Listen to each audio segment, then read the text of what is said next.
এদিকে দুজন শুতে পারবে, এদিকে একজন শুতে পারবে। একটা পিস খালি দেখো একবার, এই হচ্ছে একটা পিস। এখানটায় কাঞ্চনজঙ্ঘা পুরো দেখা যায়। আমরা আজকে সকালবেলায় দেখেছি। এই যে আমাদের বারবিকিউ হচ্ছে, এদিকে একটা ডাবল বেড আর ওদিকে একটা ডাবল বেড। অরণ্যকন্যা রিসোর্টের পাশ থেকে 10 পা হাঁটলেই এই চা বাগান। ছুটে এগিয়ে এসে এখানে এরকম এই যে গরুমারা এলিফ্যান্ট ক্যাম্প আছে, এখানে গিয়ে দাঁড়িয়ে আছে দুইজন। এই যে আজকের ব্রেকফাস্ট খুব ভালো ব্যবস্থা। এই কটেজের নিচে দুটো রুম আছে, ওপরে দুটো রুম আছে। এই চিকেন কষা। 5 মিনিট হেঁটে এসে আমাদের গরুমারা ন্যাশনাল পার্ক শুরু। নমস্কার বন্ধুরা, শুভ সকাল। বংসাফার নামার আরও একটা নতুন এপিসোডে সবাইকে স্বাগত। তো আজকে তোমাদেরকে একটা ছোট্ট ভিডিও আমি শেয়ার করছি, ইনফরমেটিভ ভিডিও। তোমরা যারা যারা ডুয়ার্স ভালোবাসো, উত্তরবঙ্গের স্পেশাল জায়গা ডুয়ার্স মানে পাহাড়ের প্রবেশপথ। ডুয়ার্স কথা অর্থই হচ্ছে পাহাড়ের প্রবেশপথ। তো আজকে তোমাদেরকে আমি একটা ডুয়ার্সের অসাধারণ লোকেশানে একটা রিসর্টের খোঁজ দেব। আমরা যে রিসর্টটা এসে উঠেছি আর তোমাদেরকে আমি আজকে যে রিসর্টটার ব্যাপারে ইনফরমেশান দেব, সেই রিসর্টটার নাম হচ্ছে অরণ্যকন্যা রিসর্ট। এই রিসর্টটা অবস্থিত হচ্ছে ধূপঝোড়ায়। এরিয়াটার নাম হচ্ছে ধূপঝোড়া। এটা একদম গরুমারা ফরেস্টের একদম সাইডে, গরুমারা ফরেস্ট এরিয়ার মধ্যে পড়ে। এটা অসাধারণ প্রাইম লোকেশান। এখান থেকে তোমরা জঙ্গলও দেখতে পারবে একটু কয়েকটা পা হেঁটে গেলেই। তো তোমাদেরকে আমি এখন শেয়ার করে দেখাচ্ছি এই রিসর্টটার ব্যাপারে, আর লাস্টে ইনফরমেশানটা দিচ্ছি এখানকার খরচ কী আছে, কী ব্যবস্থাপনা সব দেখাচ্ছি। আগে তোমরা রিসর্টটা দেখে নাও। এই হচ্ছে অরণ্যকন্যা রিসর্টের মেন এন্ট্রেন্স। এদিকটা হচ্ছে রাস্তা। এই রাস্তা সোজা গিয়ে উঠেছে মেন রোডে। মেন রোড থেকে চালসার মোড়ে যাওয়া যায় ইজিলি। এখান থেকে চালসার মোড় বড়জোর গাড়িতে গেলে 10 মিনিট, একদম কাছেই। আর ম্যালবাজার থেকে লোকেশানটা হচ্ছে, ম্যালবাজার থেকে এখানে আসতে সময় লাগে 25 থেকে 30 মিনিট, আধা ঘন্টার মতো লাগবে গাড়িতে। সে যেই গাড়িতে আসো না কেন আধা ঘন্টার মধ্যে পৌঁছে যাবে। লোকেশানটা খুব সুন্দর লোকেশান। এরকম চারিদিকে এরকম ফাঁকা জমি, আর তার পাশে এই হচ্ছে অরণ্যকন্যা রিসর্ট। আর এই দিকে যে রাস্তাটা দেখতে পাচ্ছ, এই রাস্তাটা সোজা বেরিয়ে গেছে গরুমারা ফরেস্ট, একদম ডেন্সড ফরেস্ট, সেই এন্ট্রেন্সের দিকে। এখানে লাস্টে একদম কিছুটা গেলেই গরুমারা ফরেস্ট শুরু এখান থেকে, মানে ওদিকে আর কোনো যাওয়ার জায়গা নেই, ওখান থেকে জঙ্গল শুরু। আমরা সকালবেলা দেখে এসেছি সেটা। তো এবার দেখো রিসর্টটা, এটা হচ্ছে মেন গেট রিসর্টের, অরণ্যকন্যা রিসর্ট। আমি কন্ট্যাক্ট নাম্বার দিয়ে দেবো, তোমরা ওখান থেকে কল করে নিতে পারো। এবার চলো দেখে নিই রিসর্টটা। তো এই হচ্ছে আমি ঢুকছি মেন রিসর্ট থেকে। এটা হচ্ছে মেন গেট। মেন গেট থেকে ঢুকে এরকম সুন্দরভাবে সাজানো আছে, পাথর ফেলা রাস্তা। এখান থেকে ঢুকে এই বাদিকে এটা হচ্ছে রিসেপশান, এদিকটা হচ্ছে রিসেপশান। আর এখান থেকে গিয়ে সোজা একটা এদিকে কটেজ আছে, 3টে ভাগে ভাগ আছে, 3টে কটেজ আছে, তিনটে বিল্ডিং আছে। একটা এই দিকে, একটা এই দিকে, আর একটা পিছনে যেটা আমরা আছি। তো এখান থেকে গিয়ে মেন বিল্ডিং, চলো দেখাচ্ছি এখান থেকে গিয়ে। আর এইখানে মাঝখানটা অনেকটা পার্ক টাইপের জায়গা রয়েছে, ফাঁকা জায়গা। এখানে তোমরা বন্ধুরা মিলে এসে আড্ডা ফাড্ডা মারতে পারবে। এখানে বারবিকিউ হয়। এখান থেকে এরকম সামনে এসে, এটা হচ্ছে সামনের বিল্ডিং। এই বিল্ডিংয়ের দুতলা করে, নিচে দুটো রুম আছে, ওপরে দুটো রুম আছে। ওপরে দুটো রুমে মোটামুটি একটা রুমে তোমরা ফ্যামিলি নিয়ে থাকতে পারবে, মোটামুটি 5জন 4জন করে ইজিলি থাকতে পারবে একটা রুমে। এখন গেস্ট আছে, আমি দেখাতে পারবো না, ফুল বুকড আছে। তো এখান থেকে দেখাচ্ছি ওপরে। আর এটা একটা কমন বারান্দা, সামনেটা পিছন দিকে রুম আছে, ওখানে ফ্যামিলি নিয়ে তোমরা ইজিলি থাকতে পারবে। মোটামুটি তোমরা যদি 8 জনের গ্রুপ আসো, এই দুটো রুম নিলে এনাফ। অনেক বড় বড় রুম, আমি থেকেছি এখানে আগে। আর নিচটা হচ্ছে ডাইনিং, এটা হচ্ছে ডাইনিং এরিয়া, সিটিং ক্যাপাসিটি অনেক আছে। আর এই মেন বিল্ডিংয়ের বাদিকে এরকম উঠোনটার পাশে এদিকে একটা কটেজ আছে। এই কটেজে, এটা বাম্বু কটেজ। এই কটেজের নিচে দুটো রুম আছে, ওপরে দুটো রুম আছে। এগুলো 4টে রুমই ডবল বেড আছে এখানে, মানে 2জন করে থাকতে পারবে ইজিলি। বড় বড় খাট আছে। এখন ফুল বুকডগুলো আমি দেখাতে পারছি না। কটেজটা খুব সুন্দর। ওইদিকে সিঁড়ি আছে ওঠার, ওপরে দুটো রুম, নিচে দুটো রুম। তো এখানেও তোমরা বুক করতে পারো। আর তাছাড়া এখান থেকে বেরিয়ে গিয়ে ওদিকে পিছন দিকে আরও বিল্ডিং আছে। এখানে একটা পার্কিং এরিয়া, এখানে তোমরা গাড়ি এনে পার্ক করতে পারবে, অনেকটা জায়গা পার্কিং করার। এই পার্টটাতেও ওপরে দুটো একটা ফ্যামিলি রুম আছে আর নিচে দুটো রুম আছে, নিচে দুটো বড় বড় রুম, মানে এক একটা রুমে দুটো করে বেড, ইজিলি 4 জন করে থাকতে পারবে দুটো রুমেই। এইদিকে সামনে এরকম কমন বারান্দা, আর ওদিকে দুটো রুম আছে, এইখানে দুটো রুম। আর এখান থেকে আমাদেরকে যে রুমটা দিয়েছে সেই রুমটা হচ্ছে এই সিঁড়ি থেকে উঠে এই বাদিকে, এটা পুরোটা একটা ফ্যামিলি রুম, মানে একটা রুমের মাঝখান থেকে আর একটা রুমে যাওয়া যাবে। এই রুমে ঢুকে পিছনে আর একটা রুম আছে, এটাও বড় রুম, ওপরে ইজিলি 6 জন থাকতে পারবে, অনেক বড় রুম। এই দেখতেই পাচ্ছ ঢুকেই এদিকে দুটো বেডের ব্যবস্থা আছে, অনেক বড় বড়। আর এই বেডের থেকে মানে এই রুম থেকে মাঝখানে এরকম পার্টিশন করা আছে, এদিকে যাওয়ার কমন ব্যালকনি আছে, এদিকে একটা রুম, মানে এটা স্পেশালি ফ্যামিলি রুম হিসাবে। একসঙ্গে গ্রুপে আসলে এখানে তোমরা থাকতে পারবে। খুব সুন্দর ব্যবস্থাপনা অরণ্যকন্যা রিসর্টে। এদিকে 2 জন শুতে পারবে, এদিকে 1 জন শুতে পারবে, একদম ইজিলি শুয়ে যাবে এখানটা, কোনো অসুবিধা হবে না। বাথরুমও রয়েছে এদিকে, দুটো রুমে দুটো বাথরুম আছে, তো কোনো অসুবিধা নেই। এই যে টয়লেট, ওয়েস্টার্ন সব কিছুই আছে।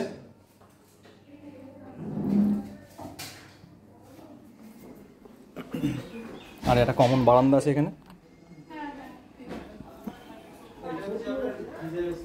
আর ওদিকে আর একটা বাথরুম আছে, ওদিকে একটা বাথরুম আছে, এই একটা বাথরুম, এখানে ওয়েস্টার্ন টয়লেট, এই যে গিজার, বেসিন, একদম ঝাঁচকচকে নতুন রুম। এইখানের এই ফার্স্ট রুমটা শুভদেরকে দেওয়া হয়েছে, আমি রুমটা একবার দেখিয়ে দিচ্ছি ফ্যামিলি রুম হিসেবে। এখানে 4 জন ইজিলি থাকতে পারবে। এই হচ্ছে এন্ট্রেন্স, এরকম ঢুকে এদিকে একটা ডাবল বেড আর ওদিকে একটা ডাবল বেড, মানে দুটো বেডেই 2 জন 2 জন করে শুতে পারবে ইজিলি। এই রুমটা এসিও আছে, গরমকালে আসলে কোনো প্রবলেম হবে না। এখানটায় আয়না, এখানে একটা ওয়ার্ড্রোব আছে, এদিকে চার্জিং পোর্ট আছে, টিভিও দেওয়া আছে। এই হচ্ছে টয়লেট, এদিকে ওয়েস্টার্ন টয়লেট, গিজার আছে, এই যে গিজার, এদিকে বেসিনও আছে, আয়নাও আছে, সব কিছুই অ্যাভেলেবেল, হ্যান্ড শাওয়ারও আছে। তো রুমটা খুব সুন্দর রুম, এই রুমটা ফ্যামিলি আসলে ইজিলি বুক করতে পারো। আর এখান থেকে বেরিয়ে সামনে এরকম কমন বারান্দা, বসে আড্ডা মারার জন্য এখানে চেয়ার দেওয়া আছে। আর সামনেটা এই যে ফাঁকা জায়গাটা, এইখানটা পুরোটা নিজেদের ফার্ম হিসেবে ইউজ করে, এখানে সব কিছু চাষ করা হয়। তো এখানে যেরকম আপাতত চারা লাগিয়েছে, সব ফুলকপি, টমেটো, লঙ্কা, ওদিকে পালং শাক সব লাগানো আছে, এগুলো সব বড় হবে। এখন সবে চারা বেরিয়েছে, ওগুলো বড় হলে সব এখান থেকেই সবগুলো ইউজ করা হয় লাঞ্চ, ডিনার সব কিছুতে। আর ওই দিকটা হচ্ছে একটা কিচেন, আর এই কিচেনের ওপরে ঠিক এইখানটায় এই একটা রুম আছে, এটা হানিমুন হিসেবে রুমটা, মানে হানিমুন স্যুট হিসেবে রুমটা বানানো। একটা রুম 2 জনে থাকার মতো, খুব সুন্দর রুম। একটা গোল খাট আছে, রুমটা পুরো রাউন্ড শেপে এইটা, ওখানে একটা খাট আছে, বাথরুম আছে ছোট্টর মধ্যে, রুমটা খুব কিউট রুম আছে একটা ওখানে। আর যেমনটা আমি বলছিলাম, এই সামনে এখানটায় বারবিকিউ করার জায়গা আছে, তোমরা বারবিকিউ করতে পারো। এখানটা অনেকটা বড়, এই জায়গাটা, এই লনটা অনেক বড়, এখানটাতেই বারবিকিউ হয়। আমরা আজকে রাত্রেবেলা এখানে বারবিকিউ করব, তোমাদেরকে দেখাবো, একবার একটু পলক দেখিয়ে দেবো। তো এই পুরো স্পেসটাকে ইউটিলাইজ করা হয় বারবিকিউ পারপাস, বা যখন কোনো পার্টি করা হয়, বড় কোনো গ্রুপ আসলে এটা তোমরা ইউজ করতে পারবে। খুব সুন্দর, মানে এত সুন্দর রিসর্টটা, শান্ত পরিবেশ। এরকম এখানে আমব্রেলা করা রয়েছে নিচে বসার জন্য, আর ওদিকে দোলনা আছে, সময় কাটাতে পারবে তোমরা নিজেদের মতো করে, আড্ডা মারতে পারবে। এই যে দোলনাও রয়েছে, আর এখানটায় হয় বারবিকিউ, তো খুবই ভালো লাগবে। তো এখন তোমাদেরকে আমরা দেখাবো অরণ্যকন্যা রিসোর্টের লাঞ্চ, কেমন লাঞ্চের আয়োজন এখানে করা হয় তোমাদেরকে সেটা দেখাবো। চলো, এই আমাদের লাঞ্চ চলে এসছে, সরু চালের ভাত, তার সাথে ঘি, এদিকে আলু চোখা এসছে, ওদিকে আলু ভাজা আসছে, এদিকে স্যালাড আছে, এদিকে আছে ডাল, এদিকে আছে শাক। এটা কি শাক আছে গো? ঢেকি শাক। আচ্ছা, এর সঙ্গে এদিকে বাঁধাকপি, আইটেম এসেই যাচ্ছে। শুভর এক্সপ্রেশনটা, শুভ কেমন হয়েছে? এদিকে চলে এসছে মাছ, এই হচ্ছে মাছ, কাতলা মাছ। এই হচ্ছে আমাদের আজকের লাঞ্চের মেনু। শুধু এক্সপ্রেশনটা কেমন হবে? কোনটা খেয়ে কোনটা মানে কোনটা ছাড়বো কোনটা খাবো বোঝা যাচ্ছে না। আর একটা ব্যাপার হচ্ছে, তোমরা এই ডুয়ার্সের এই অরণ্যকন্যা রিসর্টে এসে যদি ভাগ্য ভালো থাকে তোমরা ডুয়ার্স থেকেই কাঞ্চনজঙ্ঘা দেখতে পারবে। একদম এই গেট থেকে বেরিয়ে এই যে এই দিকটাতে, ঠিক আমি যেখানে দেখাচ্ছি এইখানটায় কাঞ্চনজঙ্ঘা পুরো দেখা যায়। আমরা আজকে সকালবেলায় দেখেছি, মানে আবছা ছিল, বাট যদি ওয়েদার ক্লিয়ার থাকে একদম ক্লিয়ার এখান থেকে কাঞ্চনজঙ্ঘা দেখা যায় ঠিক এই দিকটায়। মানে তোমরা ডুয়ার্স থেকে কাঞ্চনজঙ্ঘা দেখতে পারবে, এত সুন্দর লোকেশনটা এখান থেকে। একদিকে কাঞ্চনজঙ্ঘা আর এই দিক থেকে চলে গেলে গরুমারা ন্যাশনাল ফরেস্ট, মানে দুটোই তোমরা এখান থেকে ইজিলি অ্যাক্সেস করতে পারবে একদম কোর এরিয়ায়। তো যেমন তোমাদেরকে দেখালাম এই রিসর্টটা একদম জঙ্গলের কোর এরিয়াতে, মানে এত ভালো লাগবে তোমাদের। রাত্রিবেলা একদম নিঝুম পরিবেশ, আমি দেখাবো চারিদিকটা কেমন ঘুটঘুটে অন্ধকার থাকে। মানে যেহেতু গরুমারা ন্যাশনাল ফরেস্টের আন্ডারে পড়ছে, মানে পিছনেই ফরেস্ট, তো এখানে রাত্রি 9টার পরে বেশি লাইট জ্বালিয়ে রাখতে দেয় না, সেই হিসেবে সেইভাবেই এখানে থাকা হয়। বাইরেও বেরোতে দেয় না 7টার পরে, এখানে বাইরে বেরোনো অ্যালাউড, এই মেন গেটের বাইরে থেকে বেরোনো অ্যালাউড নেই আর, তো অ্যালাউ করে না এখানে ফরেস্ট ডিপার্টমেন্টের লোক থেকে অ্যালাউ করে না। তো রাত্রিবেলা আমি তোমাদেরকে দেখাবো কেমন লাগছে। তো তোমাদেরকে আমি বলেছিলাম সন্ধ্যাবেলা কেমন লাগে দেখাবো। তো এই মুহূর্তে টাইমিং হচ্ছে 7:30, আর এখানে ফরেস্ট ডিপার্টমেন্ট থেকে নিয়ম আছে 7টার পরে রিসর্টের বাইরে দাঁড়ানো যায় না। আমরা জাস্ট একদম গেটের সামনে দাঁড়িয়ে আছি। বাইরের পরিবেশটা তোমাদেরকে দেখাচ্ছি কীরকম অন্ধকার। এই হচ্ছে আমাদের রিসর্টের গেট, অরণ্যকন্যা রিসর্ট। এখানে আমরা একটু বসে দাঁড়িয়ে আড্ডা মারছিলাম, এই শুভও আছে এখানে। আর বেরিয়ে এই যে ডান দিকটা একবার দেখো, এই ডান দিকে এই সামনে শুধু এইখানে একটা দোকান, তারপরে আর একটা দোকান আছে, আর ওই দোকানের পরে ওই দিকে কিচ্ছু নেই, মানে পুরো ঘুটঘুটে অন্ধকার। এই দিকটা পুরো অন্ধকার, কিচ্ছু নেই। এতটাই কোর এরিয়ার মধ্যে আমাদের এই রিসর্টটা, মানে অসাধারণ একটা এক্সপিরিয়েন্স। আর একটু আগে বন দপ্তরের থেকে বোম ফাটাচ্ছিল, মানে কোনো জায়গায় হাতি বেরিয়েছে, আমরা আওয়াজ পাচ্ছিলাম। আর এইখানে আজকে আমাদের বনফায়ার হবে, তো সেটাও তোমাদের এইখানে একটু দেখিয়ে দেবো আমি। এখানেও কীভাবে আমরা বারবিকিউ করি সেটাও দেখিয়ে দেবো এখানে। এই যে আমাদের বারবিকিউর ব্যবস্থা করা হচ্ছে অরণ্যকন্যার তরফ থেকে। এখানে লাইট ফাইট, টেবিল চেয়ার সব পেতে ব্যবস্থা করে দিয়েছে আমাদের। তো তোমরা এইখানে আসলেন মারাত্মক থ্রিলিং একটা এক্সপিরিয়েন্স হবে, এত ভালো লাগছে। এটা হচ্ছে ডাইনিং এরিয়াটা, আর ওইদিকে আমাদের বিল্ডিংটা। এই যে আমাদের বারবিকিউ হচ্ছে।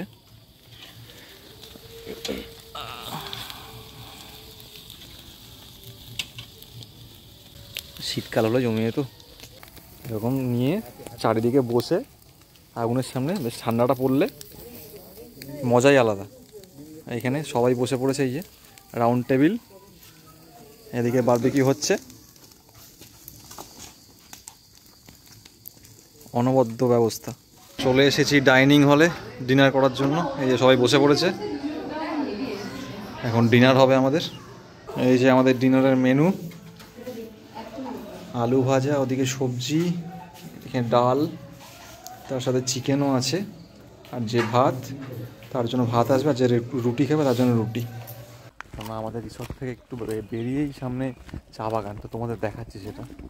এই যে রিসর্ট থেকে বেরিয়ে জাস্ট 5-10 পা হাঁটলে এই সামনে এরকম চা বাগান, এই যে চা বাগান শুরু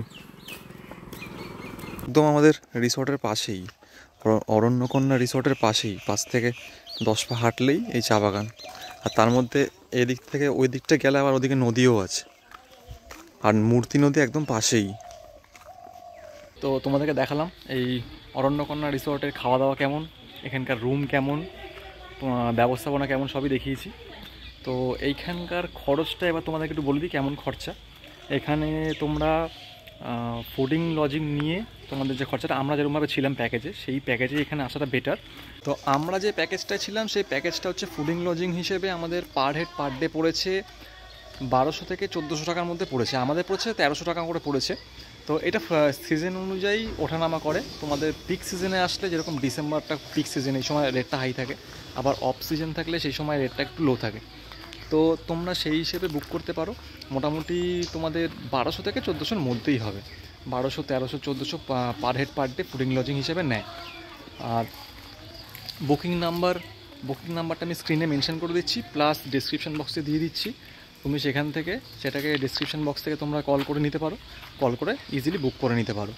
তো যদি তোমাদের ভালো লেগে থাকে এই রিসর্টটা, আমি তো বলবো রিসর্টটা অসাধারণ এক কথা। এখানকার সার্ভিসেস আর মেনলি এখানকার খাওয়া দাওয়া, দুর্দান্ত খাওয়া দাওয়া, এত ভালো খাওয়া দাওয়া। তোমাদেরকে অলরেডি দেখালাম কী ধরনের খাওয়া দাওয়া দিয়েছে, তাও তো পুরোটা দেখাইনি আমি, কিছু এক দিনের খাওয়া দাওয়া দেখিয়েছি।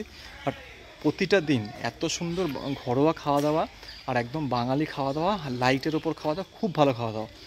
আর সব রকম ব্যবস্থাপনা এখানে আছে, রুম খুব ভালো। এখান থেকে তোমরা সাফারিও বুকিং করে নিতে পারবে, কোনো অসুবিধা নেই। তোমাদের কাউন্টারে গিয়ে বুক করতে হবে না, একদম এইখান থেকে সাফারি বুক করলে এখানে এসে গাড়ি তোমাদের পিক আপ করে নিয়ে যাবে, সাফারির গাড়ি, আবার এখানে তোমাদের ছেড়ে দিয়ে যাবে। তো সেই সুবিধাটাও আছে। সাফারি এখান থেকে করলে, মর্নিং সাফারিটা আমরা করেছি, মর্নিংয়ে আমাদের পড়েছে 3300 টাকা। তো তোমরা ইজিলি এখান থেকে সব কিছু অ্যাভেলেবেল করতে পারবে। আর এই রিসর্টটা কিন্তু ডুয়ার্সের মালবাজারের মধ্যেই, মানে একদম কাছেই। চালসা থেকে একটুখানি, মানে নিউ ম্যাল জাংশন থেকে 20 থেকে 25 মিনিট লাগবে গাড়িতে করে এখানে পৌঁছাতে। তো তোমরা ইজিলি আসতে পারবে। যদি ভিডিওটা ভালো লেগে থাকে অবশ্যই লাইক করো, আর কমেন্টে তোমাদের কোয়ারিজ জানিও। আমি আমার সাধ্যমতো জানানোর চেষ্টা করবো যেটুকু আমি জানি। তো দেখা হচ্ছে পরের কোনো এপিসোডে, পরের কোনো লোকেশানে। ততদিনের জন্য টাটা।